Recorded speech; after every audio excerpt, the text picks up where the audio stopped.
Public স্পিকিংটা হচ্ছে আমার কাছে যে আপনি জনসম্মুখে কথা বলছেন তবে কথাটা সত্য বলছেন, এমন কিছু বললেন না যে ধরেন আমাদের যেটা হয় এখন, যে এখন যেটাকে সত্য জানি 10 বছর পরে সেটা মিথ্যা হয়ে গেছে আসলে।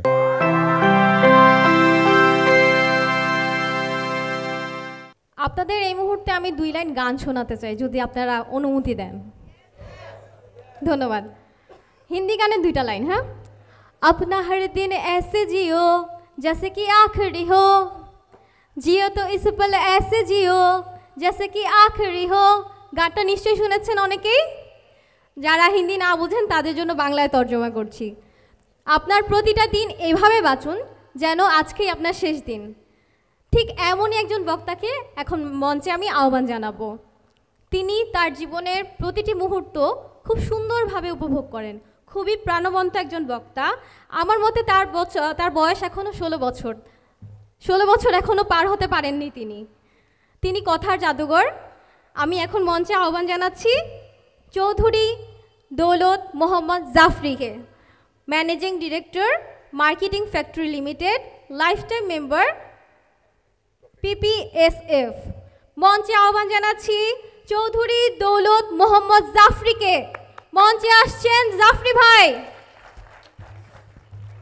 আমি একটু অ্যাড করি, আজকে রাজেশ এখানে যেখানে দাঁড়িয়ে আছে যে মঞ্চে, উনি আমার আসলে মিডিয়া গুরু। আমি যাকে মিডিয়া গুরু হিসেবেই জানি, তাকে আমি ফলো করি। তো তার জন্য আমি একটু জোরে করতালে আহ্বান করছি চৌধুরী দৌলত মোহাম্মদ জাফরি ভাইয়ের জন্য। Thank you.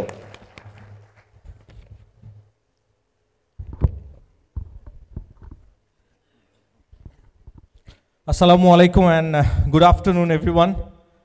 First of all, আমি আজকে নাকি প্রথম সেশনটা আমার ছিল ice breaking session, but I was a bit late. আজকে আমার আম্মার জন্মদিন, তো আমি ভাবছিলাম আম্মার কেক কাটবো রাতের বেলা, বাট আমার আম্মা she is such a lady যে উনি সাধারণত বাসায় থাকেন না, আমার ওনার অ্যাপয়েন্টমেন্ট নেওয়া লাগে। উনি বাংলাদেশ গার্লস গাইডের ঢাকা অঞ্চলের সেক্রেটারি, বাংলাদেশ ফুটবল ফেডারেশনের ডেভেলপমেন্ট কমিটির মেম্বার। সো উনি আমাকে 12টায় ফোন দিয়ে বলো যে তুমি যদি আমার কেক কাটতে চাও দুপুরের মধ্যে আসো। সো আই টেক্সটেড শান্ত ভাই যে আমি 4টার সময় আসবো। আমি 4টার সময়ই আসছি, বাট তখন হয়তো আরেকজন স্পিকার চলে আসছিল। After that I loitered outside. তারপরে এসে সামনে প্রথম সারিতে জায়গা পাচ্ছিলাম না, দ্বিতীয় সারি তৃতীয় সারি করতে করতে আমি অনেক পেছনের সারিতে গেছি।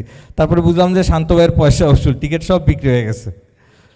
So I am really thanking all of you. আজকের আমাদের হচ্ছে how to be a global public speaker. Actually আমি জানি না how to be a global public speaker, because I am not a public speaker. আর তার উপরে how to be a global public speaker মানে অর্থাৎ ইন দ্য ইন্টারন্যাশনাল লেভেল, এটা আসলে আমি জানি না। But what is public speaking, অর্থাৎ মানে পাবলিকের সামনে কথা বলে, এগুলা শোনার জন্য এরকম একটা ছুটির দিনে আমি অনেক সময় দেখি বিভিন্ন অর্গানাইজেশন এই ধরনের প্রোগ্রাম করে, মানুষ টিকিট কেটে এসে এই প্রোগ্রামগুলো দেখে এবং শুনে। আমার জায়গা থেকে আসলে আমি কখনোই হয়তো আসতাম না, কারণ হচ্ছে আমি অনেকক্ষণ চেয়ারে বসে মানুষের কথা শুনতে পারি না। এটা আমার জন্য খুবই, এটা আমার একটা ডিমেরিট। এটা আপনারা ক্ষমা সুন্দর দৃষ্টিতে দেখবেন। মানে আমি একটু চঞ্চল টাইপ। সো আমি মানে এরকম বসে থেকে অন্যরা কথা বলে যাবে। তো আমি আসার পর থেকে এক ভাই কথা বলছিলেন, ফাইনালি উনি ফিনিশিং দিয়েছেন আজম খানের গান দিয়ে। তারপরে দেখলাম আরেক ভাই পুরা রাজনীতিবিদের মতো একদম পুরা মাইক্রোফোন কাঁপায় ফেললো, এটা করতে হবে, ওটা করতে হবে, সেটা করতে হবে, সেটাও শুনলাম। তারপরে হচ্ছে লুমিনাস গ্রুপের রিপ্রেজেন্টেটিভ ভাইয়া খুব সুন্দর কথা বলেছেন। আমি আগেই বলে নিই, আপনারা যাদের ছবি আজকে দেখছেন, এই যে আলমাস স্যার থেকে শুরু করে শান্ত ভাই হয়ে রফিক ভাই, on the other side Russell ভাই, হেলাল ভাই, হেমি ভাই, আমি ওনাদের ধারে কাছেও না। ইভেন ওই যে লাস্টে দেখেন বাইরে বড় করে ছবি আছে যে আশিক আহমেদ স্পিকার, ওর ফেসবুকে 10 lakh followers, he is in the front row. Ashiq দাঁড়ান, দেখুক সবাই। সো এদের সামনে যখন কথা বলতে হয় মানে তখন বোঝা যায় যে এই যে আমাদের ভারতীয় উপমহাদেশে মানে আমরা জানি যে আপনার সাথে আমার সম্পর্ক ভালো থাকলে আপনাকে ডাকা হবে, আমি সেইটার গুণে আসলে বিভিন্ন প্রোগ্রামে অ্যাটেন্ড করতে পারি। যে উপস্থাপিকা বলছে আমার বয়স 16, আমি সবসময় মজা করি, এইটা হচ্ছে ধরেন এটাই হচ্ছে একটা সম্পৃক্ততা আর কি, যে আমাকে ডাকা হবে যেহেতু আমার সাথে এদের ভালো সম্পর্ক। আর I love to be here. I don't know how much a public speaker should speak in Bangladesh or in the Indian subcontinent. Public স্পিকিংটা হচ্ছে আমার কাছে যে আপনি জনসম্মুখে কথা বলছেন তবে কথাটা সত্য বলছেন, এমন কিছু বললেন না যে ধরেন আমাদের যেটা হয় এখন, যে এখন যেটাকে সত্য জানি 10 বছর পরে সেটা মিথ্যা হয়ে গেছে। আসলে আজকে আমরা যাকে জাতীয় নেতা হিসেবে ট্রিট করতেছি, 20 বছর পরে আমরা তাকে জাতীয় চোর বলতেছি। So as far as the public speaking is concerned, you should speak the truth first. সত্যি কথাটা বলাটা আর কি।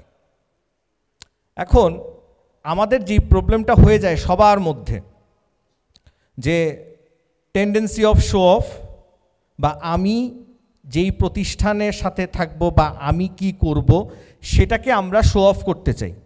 সেটাকে আমরা ভালো করার জন্য, এটার জন্য যদি আমাদের 20টা মিথ্যা কথা বলতেও হয় আমরা বলে ফেলি আই এম টু বিজি, আমার সময় হচ্ছে না। আসলে মিথ্যা কথা, একদম মিথ্যা কথা। বাসায় বসে বইয়ের সাথে ঝগড়া করতেছি, টেক্সট পাঠাচ্ছি I am in a meeting.